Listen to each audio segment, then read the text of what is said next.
لقاء الأسبوع برنامج أسبوعي يأتيكم عبر بريس 23، يسلط الضوء على كافة جوانب الحياة السياسية والاقتصادية والاجتماعية. بعد تفجير أنقرة الأخير وسيطرة قوات سوريا الديمقراطية التي تشكل وحدات حماية الشعب النواة الرئيسية فيها على مناطق واسعة من ريف حلب، أصبح التخوف التركي واقعا. وبعد هذه الأحداث بدأت تركيا برد سريع ومباشر بقصفها للمناطق الواقعة تحت سيطرة الأكراد كمدينة عفرين وريفها. حول هذه التطورات معنا عبر الهاتف من ألمانيا الناشط السياسي والإعلامي السيد رامان كنجو. بداية، هل لتركيا الحق في قصفها للمناطق التي تقع تحت سيطرة وحدات حماية الشعب؟ طبعا بداية أنا سعيد جدا باستضافتي معكم.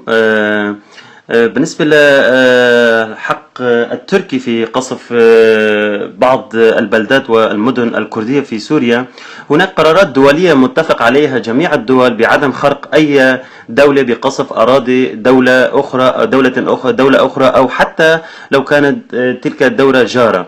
فبالتالي يجب على النظام السوري أن يرفع دعوة في محكمة الجنايات الدولية أو محكمة دولية بالخرق الذي يمارسه الحكومة التركية والسعودية معا بحق سوريا. وأعتقد أن الحكومة التركية بزعامة رجب طيب أردوغان قد أصابه الجنون من تقدم قوات الكردية وبتنسيق دولي، ويجب على تلك الدول المشاركة مع قوات الكردية بتحرير تلك المناطق أو منطقة ريف الشمالي بالتحديد.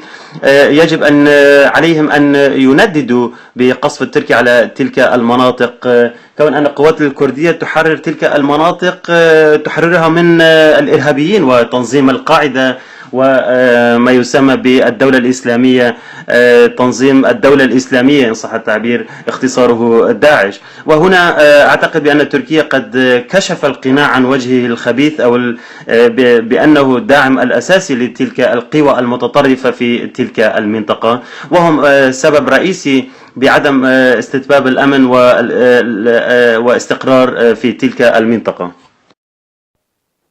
سيد كنجو، هل سيكون هناك تدخل بري من قبل أنقرة في سوريا؟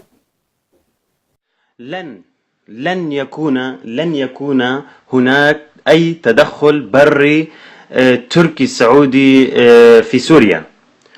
يجب أن لا ننسى بأن تركيا عضوة في حلف الناتو، فتركيا لا تستطيع أن تنفرد بقرارها وتتدخل في سوريا، كون هناك قيادة وهناك قرار دولي وهناك قرار يجب أن يصدر من القيادة العليا في حلف الناتو. فتركيا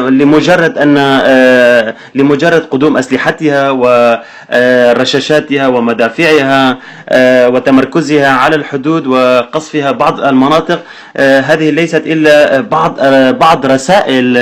أعتقد أستطيع قول بأن تلك هي الرسائل النصية إلى الدول التي تدعم قوات الكردية في تلك المناطق. وتركيا تعي جيدا وتدرك جيدا بأن تقدم قوات الكردية بشكل ملحوظ، والعالم جميعه يدرك بأن قوات الكردية تحارب الإرهاب والإرهابيين. وتركيا تعي جيدا بأن تقدم قوات الكردية في تلك المناطق هي لربط مناطق الكردية ببعضها البعض. وبالدرجة الثانية نعلم جيدا بأن منطقة عفرين الكردية ذو الغالبية الكردية كانت محاصرة تماما منذ سنتين من قبل ما يسمى بجبهة النصرة جناح تنظيم القاعدة في سوريا وبعض كتائب الإسلامية المتطرفة الأخرى المسيطرة على تلك المناطق كأحرار الشام ومفرخات تنظيم الدولة الإسلامية داعش في تلك المنطقة. ومن حق الكرد أن يربط مناطق الكردية ببعضها البعض وفك الحصار عن مناطقها في سوريا. هل تتوقع دخول سعودي عربي مشترك إلى سوريا؟ وإذا حصل تدخل هل سيكون لمواجهة تنظيم دولة الإسلامية أم لمحاربة النظام السوري؟ أعتقد يعني السعودية والمملكة العربية السعودية وتركيا، دعني أخبرك شيئا مهما للغاية. تعلمون جيدا أن حتى في الداخل السعودي هناك رأي السياسيين ومراقبين السياسيين للوضع. تعلمون جيدا في الحرب السعودي على الحوثيين والإيرانيين في اليمن، أعتقد بأن السعودية أو المملكة العربية السعودية قد دخلت في حرب ليست لها لا ناقة ولا جمل فيها. وبحسب رأي المراقبين السياسيين السعوديين ومثقفين السعوديين يقولون، وأنا على اتصال معهم بشكل دائم، يقولون بأن نحن دخلنا في معركة ولا نستطيع الخروج منها.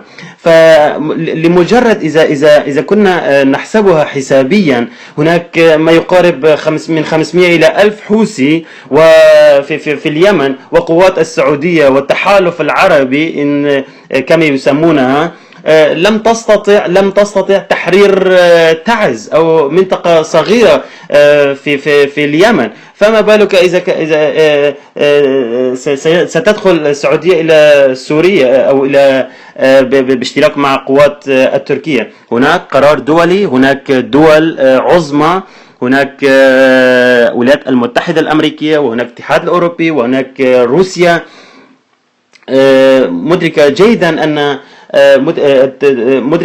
أن التدخل السعودي أو التركي في سوريا سيؤدي إلى حرب طويلة الأمد. لذلك هناك دول عظمى قد وضعت يدها على الثورة السورية أو على الأحداث في سوريا، ولن تسمح لأي دولة بالتدخل في الشأن السوري إلا في حال إذا كان هناك إعطاء ضوء أخضر لهم. مما تخشى تركيا؟ هل من قيام كيان كردي مستقل على حدودها مع سوريا؟ طبعا تركيا تخشى من قيام كيان كردي مستقل في سوريا، كما إقليم كردستان العراق بعد سقوط صدام حسين. وجميع الدول يعلمون جيدا، وبما فيهم تركيا تعلم جيدا، بأن النظام السوري ساقط لا محالة، وهم يخشون من قيام كيان كردي أو إقليم كردي مستقل أو فيدرالي، سميها ما شئت، في سوريا. وبالتالي يؤثر ذلك على أكثر من 20 مليون كردي في تركيا. وحتى الأحداث الحالية أو النهضة الكردية إن صح التعبير في تركيا، الأكراد في تركيا وصلوا إلى قناعة بأن الحكومة التركية برئاسة رجب طيب أردوغان وفكر الأتاتوركي لم يعد إلا فكر بالي، ويجب الاستيقاظ من ذلك الحلم للبدء بحياة جديدة ينعمون بالحرية الكردية بشكل خاص. طبعا تركيا تخشى من ذلك، وتخشى من الأكراد المتواجدين في شمال تركيا وفي بعض المناطق الأخرى حتى ضمن اسطنبول. أيضا تركيا تخشى كثيرا من هذه الحالة، أو تخشى من الأكراد الموجودين في تركيا بشكل عام. سؤالي الأخير لك سيد كنجو، لماذا تعتبر أنقرة مدينة إعزاز خطا أحمر؟ ما أهمية هذه المدينة بالنسبة لتركيا؟ سؤال جيد.